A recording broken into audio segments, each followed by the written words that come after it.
What's good, YouTube? This is The Grapist. This is my first video. I'm going to show you my Dino Rabbit deck for the new format. Yeah, I know, really original.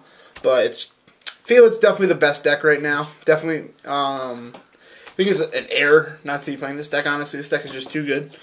And I've just got it last weekend, and I only get to play one tournament with it so far, but I went 3-0 in the tournament, so it's one top four, and I split in the finals with another Dino Rabbit player. But, yeah, just the deck is too good right now, but, I'll explain maybe, like, the number of cards or some card choices, but I don't think it's anything that out of the ordinary. I just want to get this out there.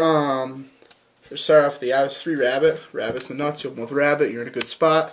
So I'm playing Rabbit. I'm obviously be playing Vanillas. So 3 Sabersaurus, 3 Cabazels. Yeah, they're all dinosaurs, and they're Vanillas. Obvious reasons. Make your nutty Xyz monsters. So I'm playing that. Obviously be playing 3 Tour Guide. Tour Guide, make a Leviair, get your Rabbit back. Or any level 3 Xyz. Actually, in the mirror, it's really good to even just go. You have extra Tour Guides in your hand. You just go Tour Guide to Leviathan. And it's a 25 beater that they have to deal with, which is bigger than any of the Xyz monsters. They have to tie with Utopia or something. I've seen people cut this card or just not play it, but I think 3 Guaba is great. It's not as bad in the mirror as people make it out to be, because you're going to be Fiendish chaining stuff, like Fiendish chaining the Tour Guide, then swing this next turn, run it over. That's a free like leggy, and that's huge in the mirror. Also, like, you're playing Lance and him running over stuff with Lance and putting yourself into like a Legia. It's a really good position to be in, but you're probably going to want to side these out because they're just cards that are more beneficial for the mirror. But it's great against every other deck, especially Windups and Insectors. It's really great against the other 2 of the big 3. And play 3 Maxi and 1 Veiler. I see a lot of people playing 2 Veilers, but it's terrible in the mirror, so I cut it down to 1. And 3 Maxi. This card is not great in the mirror either, but at least you have a use for it. Like, you can do it to the Tour Guide play. They're either going to stop or you're going to draw a couple cards. Like, same thing, like, if they go Rabbit, they're not going to just stop, like, when they make the guy. Like, when they bring out their Vanillas. They're going to make the guy. You're going to get a +1 off it, which is fine. Because you're usually going to need 2 cards to deal with the Legia anyway, or mainly the Legia. Generally they're going to go first turn Legia. But you're probably going to want to side out all these in the mirror match. They're just, like I said, more beneficial cards. Then there's Sangan, for obvious reasons, and I play 1 Granmole. Granmole's really great in the mirror. Makes them waste their negates. If they don't have negates, you just bounce stuff. But I don't know if you really want to be letting them reuse that stuff, but they're out of vanilla. It's great. And it bounces dumb stuff like Speed Reaper, just let you keep getting in there. It makes it, like, if you're in control, it makes it they can only play 1 monster a turn. You can just keep getting free shots, and he comes in handy. I think he's a pretty good card in the deck. I play a full 3 Lances. I think this card's great to get around Fiendish, and they're going to, like, Fiendish your Tour Guide or something like that. Or they Dark Hole and try to get over your Legia. You just, Forbidden Lance, then they have something else bigger to get over. You just negate that. You're eating 2 cards either way. But, yeah, I think, and obviously for Guava, too. I think this card's great. I think you need him for the mirror, too, because my experience, which isn't a lot, but in, like, I felt that, like, from what I've observed and what I played, whoever has the biggest monster in the mirror is in the best position, like, who's going to win. And it's great to be able to, like, knock out their big guys. Well, if someone's smaller, like to knock out, like a Leviathan or something. Or like a Doko with like like this and like a Thunder King. Like, now you have a big guy and you can stop an Xyz. Like, I think if you're not playing 3 of this card, that's an error. Some people play 2, but I think 3, it's too good right now. You have like another card I play 3 of that I see a lot of 2-0s is I play a full 3 MST. A lot of people, for obvious reasons, just set 1 back row so don't get blown up by Heavy Storm. It's great just to be able to go MST some of your Rabbit or some of your Tour Guide.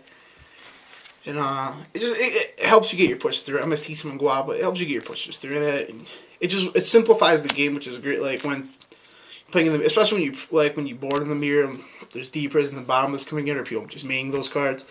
It's great, like, to be able to just simplify the game, get rid of those cards. I think 3 is necessary. Then you're going to see these in any other meta decks. Like, you're going to see this in every Rabbit deck. Rewind up deck, then book, heavy, Full, and Reborn. These are going to be in every single, like, pretty much every deck. They're staples. Nothing to really say about those. I also play full 3 Fiendish Chain. I don't play Gores, and it's greater than the Insector matchup. It's pretty decent in the mirror match, and it's great in the wind-up matchup. Like if you can establish your fear before they loop or something, like this is just, it's another out to the loop. So yeah, I think 3 Fiendish Chain is really the way to go. It deals with things permanently, unless they draw their MSTB, of course. And then or they can lance it to get them off their guy for the turn, but. It's great too, like, if you have it set, and you're playing, like, Insectors, and the MST, and they have something equipped, like, you can Fiendish Chain to make their guy fall, to make their dude fall off for the turn. So if they already equipped it, like, yeah, it's good. The Solemn Brigade, because it's the Solemn Brigade, it's kind of necessary, goes without saying, and then I played Double Torrential. I think, if you, like, this is a great card for punishing bad players, and if you get behind in type of matchup, like, this is going to help you deal with swarms and prevent you from really getting behind. So I think Double Torrential is the correct number. I'd rather play this than Mirror Force. Then side deck. This is really just what I had on me, what I was able to side. This is not going to be my permanent side deck, but it works for the tournament. I sided mostly cards in the mirror match because I felt that was the most prevalent matchup. I feel like this deck's just so much better than all the other decks that you just, like, if you can board heavy for the mirror and consistently beat the mirror, you're going to do well enough. So I had 1 Cyber Dragon, 2 Fossil Diamond. This card, I've seen this disappearing from a lot of side decks, and so I was kind of iffy about it, but I said, I have this, is one of the better cards I have. And it was very good. There was one time I had it set, and he had a Legia and a Reaper that was reborn. He may end up having a Rabbit though and hit a Dolka, but if he didn't, like, that would have been a great out to the field. But in game 3, I just had him summoned, like, late game, and he was out of, like, his B6 by that point, and he just couldn't get over it. Like, last turn he booked it and summoned a Torque, got that Fiendish Chain, that was game. But yeah, he I definitely want to keep him in for now and test him more, but he was pretty good in that matchup. Double Snowman Eater. Snowman Eater is an out to dumb stuff like Legia. It ties with Thunder King.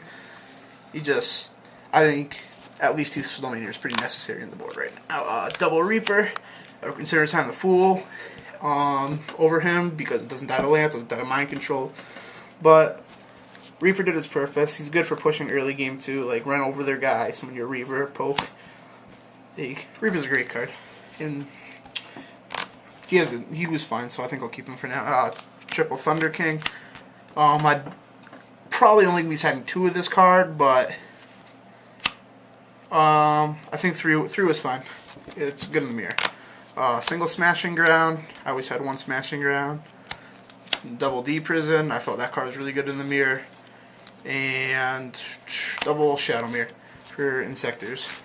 But yeah, not exactly a full like case thought outside, but it was fine for the tournament. There's only 13 cards in here, and there's 3 cards I consider putting in there. That's going to be a third Alagia, a second Levier, a Roach, and an Ascalon. That's 4 cards. I got to decide what I'm going to do with that, but this is what I put. 1 Levier, consider a second one. Leviathan, Giga Brilliant. I think you actually really do need him. He's really good. Zen Mage, you obviously need him, and those are all the rank 3s. The rank 4s. Double Dolka, double Legia. I consider playing a third one, but 2 is what I had for now. Utopia, Utopia Ray. You definitely need him. If you're feared mind control, you can't, like, if you're in a situation you can't lose to mind control. And then he won me a game because I was at under 1,000 to a BLS, and I made him pulp my Utopia out of 4,000. His BLS is there and swung at him and killed him. So that was good. I run the only 2 synchros I run are Army Arm, Taster. I think you need both of these. And Chimera Texas had a Cyber Dragon. But yeah, that's what I'm playing right now. And comment, subscribe, let me know opinions on it, maybe some tech choices that you like. And that's it for now. Peace, YouTube.